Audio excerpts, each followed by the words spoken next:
ఆమేన్. గలతీయులకు రాసిన పత్రిక 5వ అధ్యాయం 22వ వచనం. గలతీయులకు రాసిన పత్రిక 5వ అధ్యాయం 22వ వచనం. దయచేసి సహాయం చేయండి. అయితే ఆత్మ ఫలమేమనగా ప్రేమ, సంతోషము, సమాధానము, దీర్ఘశాంతము, దయాళత్వము, మంచుతనము, విశ్వాసము, సాత్వికము, ఆశా నిగ్రహము, ఇటు వాటికి విరోధమైనది ఏదియో లేదు. ఈ దినము ఈ ఆత్మ ఫలముల్లో ఈ దీర్ఘశాంతము అనే దాని కొరకు చూద్దాం. ఇది ఎన్నోది చెప్పండి? 4వది. ఈ యొక్క ఒకటి ఏంటంటే ఆత్మ ఫలమేమనగా ఒకటి ప్రేమ గురించి చెప్పుకున్నాం. సంతోషం గురించి కూడా కొంత చెప్పుకున్నాం. సమాధానం గురించి చెప్పలేదు. దీర్ఘశాంతము అనే దాని కొరకు ఈ దినం క్లుప్తంగా ధ్యానిద్దాం. ఈ దీర్ఘశాంతము, శాంతము వేరు, దీర్ఘశాంతము వేరు. అందరికీ శాంతం ఉంటుంది, కానీ దీర్ఘశాంతం కొంతమందికే ఉంటుంది కదా. బాగా నొప్పి తగిలే వరకు శాంతం చూపుతారు, కానీ బాగా నొప్పి ఎక్కువైనప్పుడు ఏం చేస్తారు? శాంతం లేదు, గీంతం లేదు, తర్వాత చూద్దాం అంటారు. అవునా? దీర్ఘశాంతం అంటే వాడు ఎన్నెన్నా తిట్టినాయి, వాడు ఎన్నెన్నా కొట్టినాయి అని తలకాయ వడ్డీకిలు పెట్టుకుని పోయేదే దీర్ఘశాంతం. ఈ దీర్ఘశాంతము ఏమండి, శాంతం వేరు, దీర్ఘశాంతం వేరు. మనం చనిపోయే వరకు కూడా ఏమండి నిలిచేది ఈ దీర్ఘశాంతం అనేది. మన చివరి శ్వాస విడిచే వరకు కూడా ఈ దీర్ఘశాంతాన్ని కనుక మనం నిలబెట్టుకుంటే చాలా అదృష్టవంతులం. అందుకని 103వ కీర్తన, దయచేసి సహాయం చేయండి. 103వ కీర్తన 8వ వచనం చూద్దాం. చూడండి, ఇక్కడ యెహోవా దయ దాక్షిణ్య పూర్ణుడు. ఆయనకి ఏముందంట? దీర్ఘశాంతం. ఒక ఆయన అంటున్నాడు మొన్న, ఏమయ్యా దేవునికి ఇంత దీర్ఘశాంతం ఉండటం కూడా చాలా చాలా నష్టమైపోతుందయ్యా అన్నాడు. కష్టమైపోతుందయ్యా. ఎందుకు దీర్ఘశాంతం అంటే, ఒక వ్యక్తి తప్పు పని చేసినప్పుడు జనంలో, అప్పుడు అక్కడ ఒక డాక్టర్ అమ్మని చంపేశారు కదా. ఆ చంపేసినప్పుడు ఏమైంది? దీర్ఘశాంతం ఉందా ప్రజలకి? లేదు. వాడిని ఉరిదీసేయాలి, పట్టుకోవాలి, నరికేయాలి, పొడిసేయాలి. కానీ ఎన్నిటినీ చూచున్న దేవుడు ఎంత దీర్ఘశాంతం చూపుతున్నాడు ఆలోచన చేయండి. చాలా దీర్ఘశాంతం చూపుతున్నాడు ఆయన. కానీ మనమైతే ఓర్చుకోలేం. నా భార్యకి పిల్లలు లేకుండా ఆపరేషన్ చేయించాం ఐజక్ పుట్టిన తర్వాత. అప్పుడు డాక్టర్ ఉండేవాడు, గవర్నమెంట్ డాక్టర్ గారు. ఆయన ఆపరేషన్ చేసినందుకు అప్పుడెంత 350 రూపాయలు ఎంత ఇచ్చేవాళ్ళు గవర్నమెంట్ వారు. ఆపరేషన్ చేయించుకున్న తర్వాత 350 రూపాయలు ఇచ్చేవారు. ఆ 350 రూపాయలు కొన్ని వందల మందికి వాడు ఇవ్వలేదు. ఇవ్వకపోతే ఆ డాక్టర్ని తీసుకొచ్చారు, ఆ రూమ్లో పెట్టారు. ఈ ఆపరేషన్ చేయించుకున్న వాళ్ళంతా ఒక 100-150 మంది దాకా తేలారు. వాళ్ళ తోడు ఇంకొక 150 మంది వాళ్ళ పేరెంట్స్ వచ్చారు. వాళ్ళందరూ వచ్చి ఏం చేశారు? వాడిని నరికేయండి, పొడి చేయండి, చంపేయండి. ఎంతకి? 350 రూపాయల కొరకు కదా. అంటే మనం దీర్ఘశాంతాన్ని కోల్పోయేటువంటి పరిస్థితి కలుగుతూ ఉంటుంది. కానీ ఇక్కడ యెహోవా దయాదాక్షిణ్య పూర్ణుడు, ఆయన దీర్ఘశాంతుడు. చూడండి, ఎంత వ్యక్తినైనా దుర్మార్గుడినైనా దేవుడు ఓర్చుకుంటున్నాడంటే ఆయనకేమని చెప్పండి? దీర్ఘశాంతం. ఆ దీర్ఘశాంతం లేకపోతే మనం ఇక్కడ ఉంటామా? ఉండం. ఎందుకు మనం ఉండం? నేను ఓసారి, మాకు టాయిలెట్ లేదు, టాయిలెట్ లేకపోతే నేను చాలాలోకి వెళ్ళి కూర్చుండి ఉండగా ఒక తలంపు వస్తుంది. ఏంటో తలంపు అంటే, ఆ అరపల్లిలో ఒక తిరణాలు జరుగుతూ ఉంటుంది. అక్కడ ధ్వని దాదాపు 3-4 కిలోమీటర్ల దూరం వినపడుతూ ఉంటుంది వాళ్ళ అరుపులు. ఈ అరిచినప్పుడు నాకు ఒక తలంపు వచ్చింది. ఏమని? ప్రభు, ఇప్పుడు కనుక నీ ఉగ్రత కనుక వారి మీదకి వస్తే ఏమైపోతారు వాళ్ళంతా? చెప్పండి. చనిపోతారు, మొత్తం చనిపోతారు. చనిపోతారు కదా ప్రభు అంటే ప్రభు అంటున్నారు, నీవు కూడా ఒకప్పుడు అక్కడే ఉన్నావు కదా, అలాంటి స్థలంలో ఎన్ని సంవత్సరాలు ఉన్నావు? దాదాపుగా నువ్వు మారు మనసు పొందిన తర్వాత ఇప్పుడు ఏదో పత్తిత్తు అయ్యావు. అవునా? మనం మారు మనసు పొందిన తర్వాత పత్తిత్తులు అయ్యాం. అంతకుముందు మనం కూడా పత్తిత్తులమా? కాదు. చూడండి, అందుకనే దేవుడు అంటున్నాడు, నీవు ఎన్నిసార్లు ఆ స్థలములో ఉన్నావు. ఆ స్థలములో ఉన్నప్పుడు నేనేం చేశాను? నా దీర్ఘశాంతంతో నేను ఓర్చుకున్నాను, సహించాను, భరించాను. కాబట్టి ఇప్పుడు అక్కడ ఉన్నటువంటి ప్రజలు కూడా ఇంకా నా వారు అక్కడ ఉన్నారు కాబట్టి నేను ఏం చూపుతున్నాను? నా దీర్ఘశాంతాన్ని మీకు చూపుతున్నాను. అర్థమవుతుందా మీకు? ఇప్పుడు దేవుడు దీర్ఘశాంతుడు అంటానికి కారణాలు మనలో చాలా విధేయతలు ఉంటాయి, బలహీనతలు ఉంటాయి, లేదా పాపంలో పడినటువంటి జీవితాలు ఉంటాయి. ఇవన్నిటినీ దేవుడు ఏం చేశాడు? ఓర్చుకున్నాడు, సహించాడు, భరించాడు. మన పోకిరీ శాస్త్రాలన్నిటినీ భరించాడు ఆయన కదా. అందుకనే ఆయన ఏమయ్యాడు? దీర్ఘశాంతుడయ్యాడు అనమాట. దీర్ఘశాంతుడయ్యాడు. అందుకని అంటున్నాడు, ఆ యెహోవా దయాదాక్షిణ్య పూర్ణుడు, దీర్ఘశాంతుడు, కృప సమృద్ధి కలిగినటువంటి వాడు. దేవుడు ఎలాంటి వాడు? కృపా సమృద్ధి కలిగినటువంటి వాడు, దీర్ఘశాంతుడు. ఇప్పుడు మోషే దగ్గర శాంతం ఉందా, దీర్ఘశాంతం ఉందా? చెప్పండి. మోషే దగ్గర ఏముంది? దీర్ఘశాంతం ఉందా అంటున్నారు మీరు. కానీ నేను శాంతమే ఉందో, దీర్ఘశాంతం లేదు ఆయనకి. ఎందుకు లేదు చెప్పగలరా? ద్రోహులారా అంటే ఏమొచ్చింది ఆయనకి? దీర్ఘశాంతం పోయింది. కానీ ఆయనతో పోల్చుకుంటే మనం ఒక నలకెంత కూడా లేదు మన దగ్గర. అవునా? నీ భర్త దగ్గర, నీ భార్య దగ్గర, నీ పిల్లల దగ్గర రాక్షస స్వభావాన్ని మనం అప్పుడప్పుడు చూపిస్తూనే ఉంటాం. కానీ ఇక్కడ దీర్ఘశాంతం. కానీ మోషేకి చాలా దీర్ఘశాంతం అనిపించింది, కానీ అది దీర్ఘశాంతం కాదు, శాంతమే ఉంది ఆయనకి. దీర్ఘశాంతం లేదు. ఆ దీర్ఘశాంతం లేకుండా ఏమైపోయాడు? ఆ దీర్ఘశాంతాన్ని కోల్పోయాడు. కాబట్టి అమ్మాయి నువ్వు వెళ్ళి ఆ మోషేని వెళ్ళి బండతో మాట్లాడవంటే బండను కొట్టేసి ఏమన్నాడు? ద్రోహులారా. అందువలన ఆయన ఎక్కడ ప్రవేశించలేదు? చెప్పండి. కానాన్లో ప్రవేశించలేదు. చూడండి, ఆయన దీర్ఘశాంతం ఏమైపోయింది? కోల్పోయింది. మనం కూడా చాలాసార్లు కోల్పోతూ ఉంటాం. అందుకనే ప్రభువుని అడుక్కోవాలి, ప్రభా నీ దీర్ఘశాంతాన్ని నాకు దయచేయండి, నీ దయాళత్వం మాకు దయచేయండి, నీ మంచితనాన్ని మాకు దయచేయండి, నీ కృపలో మమ్మల్ని భద్రపరచండి అని ప్రభు దగ్గర మనం ఎల్లప్పుడూ ప్రార్థించేవారముగా ఉండాలి. అహరోను ఉన్నాడు. అహరోనికి దీర్ఘశాంతం ఉందా, శాంతం ఉందా? చెప్పండి. ఒక్కొక్కరికి ఒక్కొక్క చూపిస్తాను. అహరోనికి దీర్ఘశాంతం ఉందా, శాంతం ఉందా? అహరోను కూడా సహనాన్ని కోల్పోయాడు. కోల్పోయి ఏం చేశాడు? వాళ్ళు రాళ్ళు పెట్టి కొట్టి చంపుతారేమని భయపడి ఆ దీర్ఘశాంతాన్ని విడిచిపెట్టేసి వారి కొరకు దూడను తయారు చేశాడు. అవునా? దూడను తయారు చేశాడు కాబట్టి ఏం పోగొట్టుకున్నాడు? ఆ దీర్ఘశాంతాన్ని పోగొట్టేస్తున్నాడు. ఆ దీర్ఘశాంతాన్ని వృధాగా పోగొట్టేస్తున్నాడు. చూడండి, అహరోను చాలా మంచి దైవజనుడే, మంచి దేవుని యొక్క యాజకుడు. ఇలాంటి యాజకుడు ఆ దీర్ఘశాంతాన్ని వృధాగా పోగొట్టేసుకున్నాడు.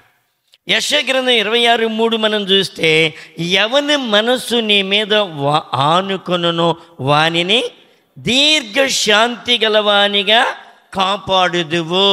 ఇప్పుడు మనం దేవుని మీద ఆనుకోవాలి. ఆనుకుంటే ఏమొచ్చుద్ది మనకి? చెప్పండి. దీర్ఘశాంతం వచ్చుద్ది. ఆనుకోవటం అంటే ఏంటి? దేవుణ్ణి ఎల్లప్పుడూ కూడా ఏం చేయాలి? అడగాలి మనం. ప్రభా నాకు దీర్ఘశాంతం ఇవ్వయ్యా, ఓర్పుని ఇవ్వయ్యా, సహనాన్ని ఇవ్వయ్యా. కొన్నిసార్లు మన భర్త మీదే మనం సహనాన్ని కోల్పోతాం, మన భార్య మీదే మనం సహనాన్ని కోల్పోతాం, మన బిడ్డల మీదే మనం సహనాన్ని కోల్పోతాం. అర్థమైందా?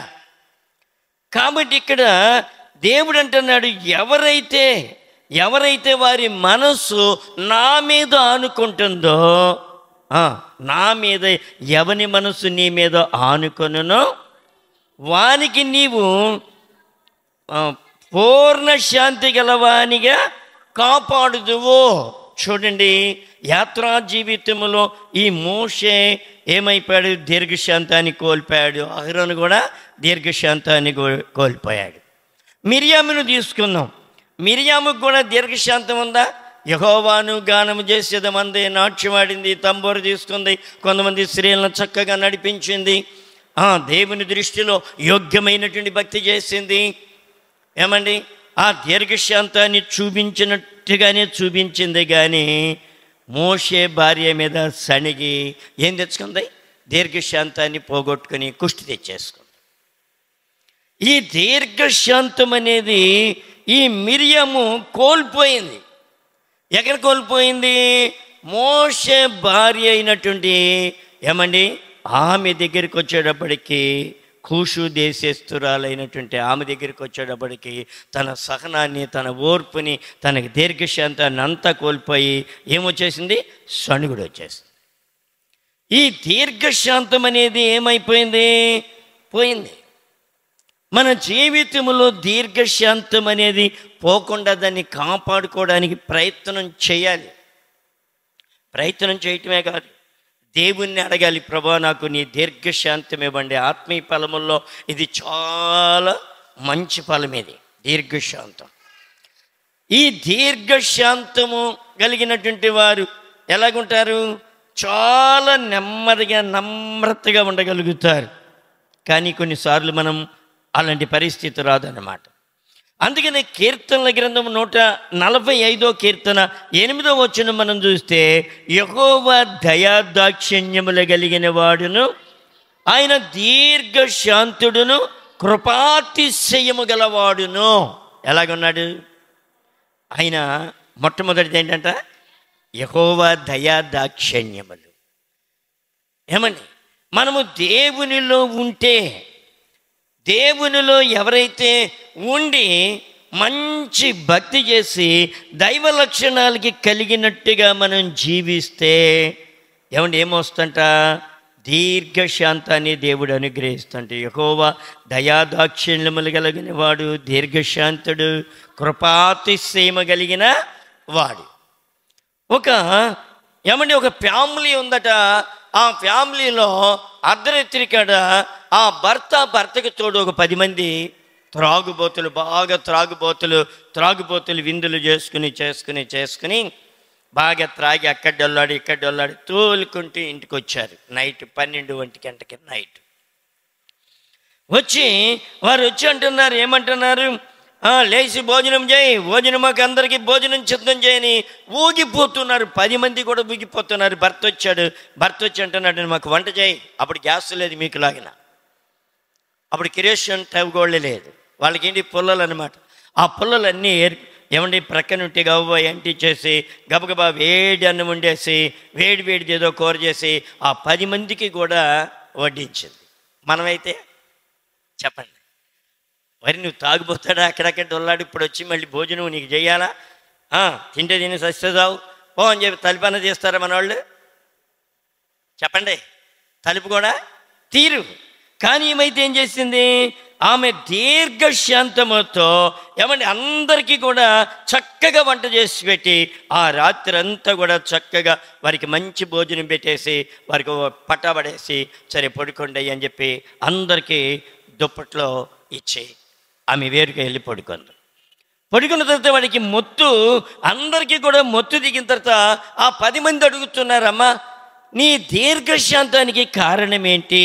ఆమెను అడుగుతున్నారమ్మా, ఇలాగూ నీ దీర్ఘశాంతానికి కారణం ఏంటి అని అడిగితే ఆమంటుంది, ఒకప్పుడు నేను నా భర్త ప్రభువుకు ఇష్టము లేనటువంటి వారముగా మేము జీవించాం. ప్రభువుకి మేము ఇద్దరం కూడా ఇష్టము లేనటువంటి వారిగా జీవించాం. కానీ నేను మార్పు చెంది రక్షింపబడితేనే ఆయన పాప జీవితంలో జీవించుచున్నాడు. ఆయనకు మరణము తరువాత ఎంతో వేదనను అనుభవించవలసి ఉన్నది. నరకానికి వెళ్ళిపోతాడు ఆయన, ఆ వేదన అనుభవిస్తాడు. కాబట్టి నేను సజీవురాలుగా ఉన్నంత వరకు దీర్ఘశాంతముగా ఆయనను ప్రేమించుటకు తీర్మానించుకున్నాను. చప్పట్లు కొడతారా? ఏం తీర్మానించుకుంది? ఆల్రెడీ నేను మారుమనసు పొందాను, రక్షింపబడ్డాను. నేను ఆల్రెడీ నా జీవితం అంతా కూడా ఎంతో నాకు నెమ్మదినిచ్చాడు దేవుడు. కాబట్టి ఇక్కడ నేను చనిపోయిన తర్వాత నాకు ఒక ఆత్మరక్షణ అనేది ఉన్నది. నా భర్త అయితే నిత్యము అగ్నిగుండంలో కాలిపోతాడు. ఆయన మారు మనసు పొందలేదు, పాప జీవితంలో ఉన్నాడు. కాబట్టి ఈ లోకములో నేను జీవించినంత కాలము కూడా ఆయనకి ఏ విధమైనటువంటి నొప్పి తలగకుండా నేను ఎలాగైనా సరే దాన్ని ఓర్చుకోవాలని తీర్మానించుకున్నానని చెప్పింది ఆ భార్య. అతని స్నేహితులు ఆ మాటలు వినినప్పుడు చాలా ఆశ్చర్యపడ్డారు. భర్త కూడా అలాగే వింటున్నాడు. భర్త కూడా ఈయన ఏం చేశాడు? పశ్చాత్తాపడి మారు మనసు పొంది భర్త కూడా రక్షింపబడ్డాడు. దేని ద్వారా? ఆమెకి కలిగిన దీర్ఘశాంతాన్ని. అర్థమైందా? ఆమెకి కలిగినటువంటి దీర్ఘశాంతాన్ని బట్టి భర్త కూడా మారు మనసు పొంది రక్షింపబడి ఆయన కూడా దేవుని యొక్క మందిరములోనికి వెళ్ళి తన పాప జీవితం అంతా ఒప్పుకొని పశ్చాత్తాపడటానికి చాలా ఉపయోగపడింది. అలాగే మన జీవితంలో కూడా ఎంత దీర్ఘశాంతం నీకుంది. భక్తిలో నువ్వు మందిరానికి వచ్చినప్పుడు దీర్ఘశాంతం చూపిస్తున్నావే కానీ నీ ఇంటి దగ్గర నీకు దీర్ఘశాంతం ఉన్నదా? లేదా నీ సమాజంలో దీర్ఘశాంతం ఉన్నదా? ఈ దీర్ఘశాంతము కనుక నీకుంటే ఆటోమేటిక్గా నీ కుటుంబాన్ని, నీ బిడ్డలను, ఎవరినైనా కట్టుకోగలుగుతావు. దీర్ఘశాంతం. కొన్నిసార్లు మనకు దీర్ఘశాంతం ఉండదు, ఊగుళ్ళాడిపోతూ ఉంటాం. అందుకని అంటాడు ఇక్కడ మత్తయి సువార్త 11:28 అంటాడు. ఏమంటాడు చూడండి. అందుకని ప్రయాసపడి భారం మోసుకొని పోవచ్చున్న సమస్తమైన వారులారా నా యొద్దకు రండి, నేను మీకు విశ్రాంతి లేదా శాంతిని అనుగ్రహించుచున్నాను. అది లోకం ఇచ్చినట్లుగా కాదు. లోకం ఏమిచ్చుది? ఏదో కొంచెం సేపు నువ్వు టీవీ చూసినా, జోకులు చూసినా, సేపు తాత్కాలికముగా కొంచెం ఏదో కొంచెం తాత్కాలికముగా వచ్చినట్లు కనబడద్దు, కానీ అది కాదు. అందుకనే ప్రభు ఇచ్చేటువంటి శాంతి అయితే ఎల్లప్పుడూ నీవు నేను చచ్చే వరకు కూడా పనిచేస్తానమాట. మన మీద పనిచేస్తూ ఉంటుంది. కానీ తిట్టినోడిని నువ్వు తిట్టక, కొట్టినోడిని కొట్టక ఎలాగుండాలి? వాడు సిగ్గుపడాలి, మనంగా సిగ్గుపడాల్సింది. మన మీదకు వచ్చినటువంటి వారు, లేదా మన గురించి చెడ్డగా ప్రచారం చేసినటువంటి వారు, లేదా మన గురించి చెడు ప్రవర్తన కలిగినటువంటి వారు మనం చూసినప్పుడు వారే సిగ్గుపడిపోయి వారికే శాంతి లేకుండా పోద్ది. కానీ నీ దీర్ఘశాంతంతో దాన్ని నువ్వు జయించుకోగలిగిన శక్తి దేవుడు నీకు అనుగ్రహిస్తూ ఉంటారు. చూడండి, ఇశ్రాయేలు ప్రజలు దీర్ఘశాంతం కోల్పోయారు అరణ్యంలో వారికి కలిగినటువంటి ఆ దీర్ఘశాంతాన్ని కోల్పోయారు. 40 సంవత్సరాలు అరణ్యములో వారి పని పాట లేకుండా, వారు కష్టపడకుండా దేవుడు ఎంత పోషించి, మన్నాతో పోషించి, పగలు మనకి బాగా అగ్గేసి ఉడకబోసి, కరెంటు పోతే ఎంతమందిని తిడతాం మనం? చాలామందిని. ముందు కరెంటోడి కానించి, కరెంటు బిల్లులు ముఖ్యమంత్రి కానించి మొదలు వేస్తాం కదా, లైన్ మెన్ వరకు తిడతాం కదా. ఆడిని తిట్టి, ఈయన తిట్టి, అందరినీ తిట్టేస్తాం. ఏం కోల్పోతుంది? మనకి సహనం కోల్పోతుంది. వీళ్ళకి కూడా ఇశ్రాయేలు ప్రజలకు ఏం కోల్పోయారు? సహనం కోల్పోయారు, దీర్ఘశాంతాన్ని కోల్పోయి అరణ్యమందు దేవుడు వారిని ఎంత ఎర్ర సముద్రం దాటించడం అంటే సామాన్యమైన విషయమే చెప్పండి. పడవలు ఉన్నాయా? చూడండి ఇక్కడ ఐగుప్తులో నుండి, ఆ బానిసత్వములో నుండి దేవుడు నడిపించడమే కాకుండా ఎర్ర సముద్రం దాటించారు, చేదు నీళ్ళను మార్చారు, మన్నాని కురిపించారు. వారి కొరకు ఎన్ని అద్భుతాలు ఐగుప్తులో కూడా చేశారు. అరణ్యంలో కూడా ఆయన ఎన్నో అద్భుతాలు చేశారు. కానీ ఇక్కడ దీర్ఘశాంతమును కోల్పోయారు. అరణ్యములో మోషేకును దేవునికిని విరోధముగా సణిగి సంహరించబడ్డారు. దీనికి కారణం దీర్ఘశాంతం లేకపోవటమే. దీర్ఘశాంతం ఉంటే ఏం చేసేవాళ్ళు? సహించేవాళ్ళు, ఓర్చుకునేవాళ్ళు కష్టాన్ని. ఎవరి మీద సనిగేవారు కాదు వాళ్ళు. అయ్యో నేనెందుకు సనగాలి, దేవుని దగ్గరికి వెళదాం, దేవుని దగ్గరికి వెళ్ళి ప్రార్థన చేద్దాం, దేవుని దగ్గరికి వెళ్ళి కన్నీరు విడుద్దాం, ప్రభా ఈ విషయంలో మీరు న్యాయం తీర్చండి అని వీళ్ళు అందరూ ఎక్కడికి వెళ్ళాలి? దేవుని దగ్గరికి వెళ్ళాల్సినటువంటి వారు వీళ్ళు ఎక్కడికి వెళ్ళారు? విరోధంగా దేవునికిని మోషేకుని విరోధముగా సణిగి అరణ్యములోనే సంహరించబడ్డారు.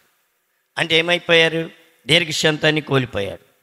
అందుకనే సామెతల గ్రంథం 19:11 అంటాడు, ఒకని సుబుద్ధి వానికి దీర్ఘశాంతమునిచ్చును. ఏముండాలి నీ దగ్గర చెప్పండి. ఇప్పుడు మన దగ్గర ఏముండాలి? సుబుద్ధి. దావీదు దగ్గర ఏముంది?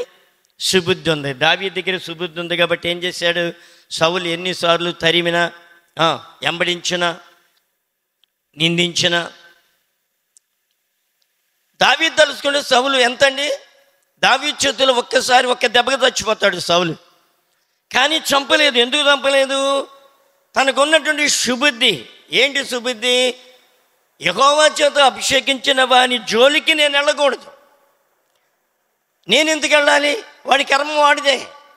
ఏదో రోజు దేవుడు పనిష్మెంట్ ఇస్తాడు, ఆయనే దేవునికి లెక్క అప్పగించుకుంటాడు, నాకు దేనికి అనేటువంటి సుబుద్ధి కలిగినటువంటి వ్యక్తిగా దావీదు ఉన్నాడు. కాబట్టి ఏమైంది? తప్పించబడ్డాడు, చక్కటి భక్తి చేయగలిగాడు, ఆయన దీర్ఘాయుష్ను కూడా పొందగలిగాడు. మన జీవితంలో కూడా ఇలాంటి సుబుద్ధి కావాలి. నీ భర్త త్రాగుపోతాడా? సుబుద్ధి కలిగి ఉండు. ఏమంటే ఈ సుబుద్ధి అనేది మన జీవితాన్ని మంచి మలుపుల్లో దిప్పుద్ది అనమాట. అందుకని ఏమంటున్నాడు? చదవండి అమ్మ 19:11 ఏమంటున్నాడు? ఒకని సుబుద్ధి వానికి దీర్ఘశాంతమును ఇచ్చును. అమ్మ ఏమి ఇస్తాడంట? ఒకని సుబుద్ధి వానికి దీర్ఘశాంతమునిచ్చును. దీర్ఘశాంతం వాని సుబుద్ధి. చూడండి, ఏబుని మనం చూస్తే ఆయనకున్నటువంటి సుబుద్ధి లేకపోతే దీర్ఘశాంతం అనాలి మనం. ఏబుకేముంది? దీర్ఘశాంతం ఉంది కాబట్టి దేవుని మీద సనిగాడా? మనకు అప్పుడప్పుడు దేవుని మీద సని కూడా వచ్చేస్తాయి కదా. ఒకళ్ళకి మనం జాబ్ రాలేదు, ఇద్దరు పెట్టుకున్నారు, జాబ్ రాలేదు. అక్కంటదంట తమ్ముడితో, రే ఆ దేవుడు మనకెందుకు ఇస్తాడు? మనకెవడు? తాగుబోతులకి ఇస్తాడు, జోజుగారులకి ఇస్తాడు, వ్యభిచారులకి ఇస్తాడు, అందరికి ఇస్తాడో తెలుసు. మనకెవడు దేవుడు? ఏం కోల్పోయింది? దీర్ఘశాంతాన్ని కోల్పోయింది. అంటే దేవుని మీద ఆనుకునేటువంటి మనసు లేదు. మరి ఏబుకి నీకు జాబు రాకపోతేనే ఎన్నిసార్లు దేవుణ్ణి సనిగి గొణిగి ఎంత బాధ పెట్టావు కదా. మరి ఏబుకి ఎంత జరిగింది? ఏబుకేం జరిగింది? బిడ్డలు చనిపోయారు, ఆస్తులన్నీ పోయినాయి, ఐశ్వర్యాలు పోయినాయి, ఘనతలు పోయినాయి, వ్యాధిగ్రస్తుడు అయిపోయాడు, దేహమంతా కుళ్ళిపోయింది.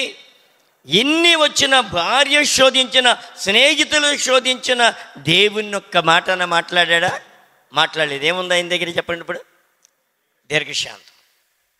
ఈ దీర్ఘశాంతం ఏం చేసింది? ఆయన్ని అన్ని రెట్టింపు రెట్టింపు రెట్టింపు అయ్యేదిగా చేసింది. నీ జీవితంలో కూడా నీకు దీర్ఘశాంతం ఉంటే అన్నీ రెట్టింపు అవుతాయి.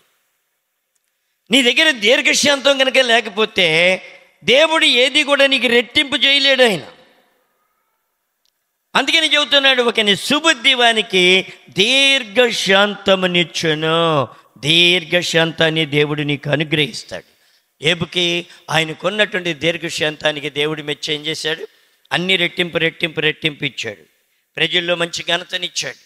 అందరూ వచ్చి బంగారాన్ని ఇచ్చారు, వెండిని ఇచ్చారు, వస్త్రాలను ఇచ్చారు. చూడండి, యోసేపుని మనం తీసుకుంటే యోసేపుకు ఉన్నటువంటి దీర్ఘశాంతము ద్వారా శ్రమలన్నీ సగించినందువల్ల ఏమైపోయింది? మరలా పరో అంతటి ఓడైపోయాడు. ఏముంది ఆయన దగ్గర? దీర్ఘశాంతం. నీకు నాకేముండాలి? దీర్ఘశాంతం ఉండాలి. ఈ దీర్ఘశాంతము అనేది మన లైఫ్ని మొత్తాన్ని కూడా బాగు చేస్తానమాట. దీర్ఘశాంతము. యోసేపుకు ఉన్నటువంటి దీర్ఘశాంతము కలిగిన వాడే ఉన్నందున శ్రమలన్నిటినీ సహించాడు, అన్నలను సహించాడు. పోతీఫరు ఇంటిలో అక్కడ సహించాడు. ఏమండి, ఇష్మాయేలీలకి అమ్మేస్తే అక్కడ సహించాడు, గుంటలో పడేస్తే అక్కడ సహించాడు. అన్నలందరూ ఏమనుకుంటున్నారు, తెలిసిన తర్వాత ఈడు మన బతకనివాడు చంపేస్తాడు, మన అన్నయ్య మన తండ్రి ఏదో బ్రతికినంత కాలమే ఆడేదో ఉన్నాడు కానీ తర్వాత మన అందరినీ లేపేస్తాడని చాలా భయపడ్డారు. ఎన్నిసార్లు ఏడ్చాడు యోసేపు, రే బాబు ఇది దేవుని ప్రణాళికరా, మిమ్మల్ని నేను చంపనరా నాన్న అని చెప్పి వాళ్ళని ఆదరించి ప్రేమించి వారి కుటుంబాలన్నింటినీ పోషించి ఏమిచ్చాడు? కక్ష సాధింపు ఉందా? చెప్పండి, కక్ష సాధింపు ఉందా? దేవుని యొక్క దీర్ఘశాంత మతంలోకి ఉంది. నువ్వైతే నేనైతే ఆనాడు అడ చేస్తూ ఈనాడు డామ్ డూమ్ డిమ్ అని మనం కక్ష సాధింపు మనస్తూ ఉంటాం. కానీ ఇక్కడ యోసేపు ఏమని బట్టి అన్నిటినీ సహించి దీర్ఘశాంతము కలిగిన వాడు అయ్యాడు. కాబట్టి మరలా దేవుడు ఏం చేశాడు? ఫరో అంతటి వాడిని చేశాడు. అలాగే కాదు, ఇంకా వాళ్ళ కుటుంబాన్ని అంతటినీ పోషించడానికి, అన్నలందరినీ పోషించడానికి, తమ్ముడిని పోషించడానికి, తల్లిదండ్రులను పోషించడానికి దేవుడు ఎంతో కృప చూపి మంచి స్థితిలో పెట్టాడు. అలాగే మనం దీర్ఘశాంతం, ఈ దీర్ఘశాంతం అనేది చాలా అవసరమైంది. నీకు నాకు మనందరికీ కూడా చాలా అవసరమైంది. అందుకేనంటాడు యోహాను సువార్త 14:27 అంటాడు, నా శాంతిని నేను మీకు అనుగ్రహించుచున్నాను. ఏ శాంతినంట? ఏ శాంతి? యేసుక్రీస్తు కలిగినటువంటి శాంతిని ఇస్తూ అన్నాడు మనకి. మరి మన మందిరానికి వస్తున్నాం, ప్రార్థన చేస్తున్నాం, దేవునిలో ఉంటున్నాం, పాటలు పాడుతున్నాం, ఆరాధన చేస్తున్నాం, వాక్యం చదువుతున్నాం, మనకి దీర్ఘశాంతం ఉంటుందా?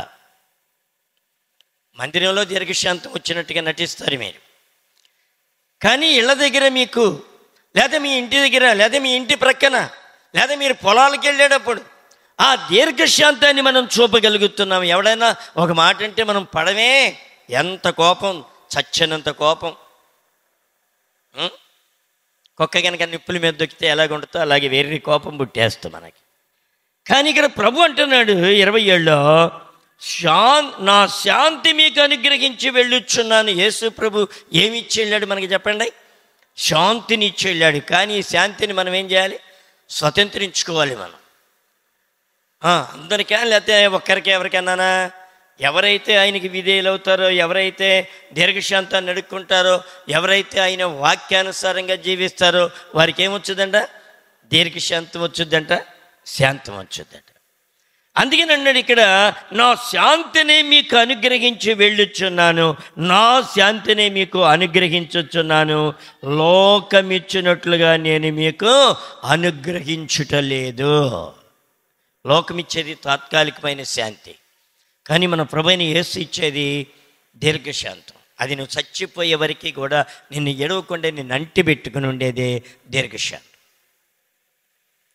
ఈ దీర్ఘశాంతాన్ని కలిగి ఉంటే, ప్రభువారికి కలిగినటువంటి దీర్ఘశాంతాన్ని చూపి యేసు ప్రభు వారు ఏం చూపారు? దీర్ఘశాంతాన్ని చూపారు మన ఎడల. ఏమండి, ఆ సిలువలో ఏలాడుతుంటే ఒకడు వచ్చి బాగుతో పడిచి అరిచేతులతో కొట్టి మోకాన్ని ఉమ్మేసి అలాగ మాట్లాడి, నువ్వు దేవుడు అయితే దిగిరా అన్నప్పుడు ఆయన ఏమైనా ఊగిపోయాడా? దీర్ఘశాంతాన్ని చూపాడు. దీర్ఘశాంతాన్ని చూపి ఏమన్నాడు? తండ్రి, వీరేం చేయుచున్నారు, వీరెరుగురు కనుక వీరిని క్షమించండి అన్నారు. మరి ఆయన ఆరాధించే మనకి అలాంటి పోలిక వస్తుందా? ఆలోచన చేయండి. మనం ఎన్నిసార్లు ఊగిపోతాం? చాలాసార్లు ఊగిపోతాం.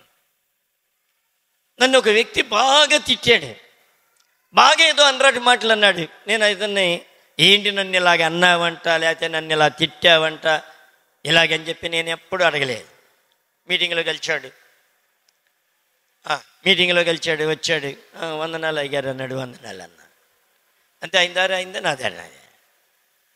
నాకేమాత్రం కూడా ఆయన చెప్పకముందే నేనే చెప్పాను, వందనాలు బ్రదర్ అని. వందనాలు అన్నాడు. ఏంటి నా ఎంగ చూడాలంటే సిగ్గైపోతుంది. ఎందుకు? చూడండి, ఆయన దీర్ఘశాంతాన్ని కోల్పోయాడు కాబట్టి, దీర్ఘశాంతాన్ని కోల్పోయి ఏదో మాటలు తోటాలు పేల్చాడు కాబట్టి ఏమవుద్ది? చూడలేరు, నిరీతిగా ముఖంలో ముఖం పెట్టి చూడలేరు. ఎందుకు? దీర్ఘశాంతాన్ని కోల్పోయారు కాబట్టి. అందుకని ఇక్కడ ప్రభు అంటున్నాడు, ప్రభు దీర్ఘశాంతం చూపించి ఆ సిలువను సగించి మన కొరకు గొప్ప రక్షణను ఆయన తీసుకుని వచ్చారు. దేని ద్వారా? దీర్ఘశాంతం ద్వారా. ఏం తీసుకుని వచ్చారు ఆయన? గొప్ప దీర్ఘశాంతం ద్వారా మనకు గొప్ప రక్షణను తీసుకుని వచ్చారు. నీవు కూడా దీర్ఘశాంతం ఉంటే నీ కుటుంబాన్ని రక్షించుకుంటావు, నీ ఫ్యామిలీలో ఎవరిని పోగొట్టుకో, నీ ఫ్యామిలీలో అందరినీ రక్షించుకోగలుగుతావు దీర్ఘశాంతం కనుక నీకు నాకు ఉంటే. అందుకనే ఇప్పుడు ప్రభు చెప్తున్నాడు, ఈ దీర్ఘశాంతం అనేది మనకి చాలా అవసరమైనది. ఈ దినం నుండి మీరు దీర్ఘశాంతాన్ని అడుక్కోండి, సుబుద్ధిని అడుక్కోండి, మంచితనాన్ని అడుక్కోండి. ప్రభువుని అడిగితే ప్రభువే మనకి దయచేస్తారు ఆయన.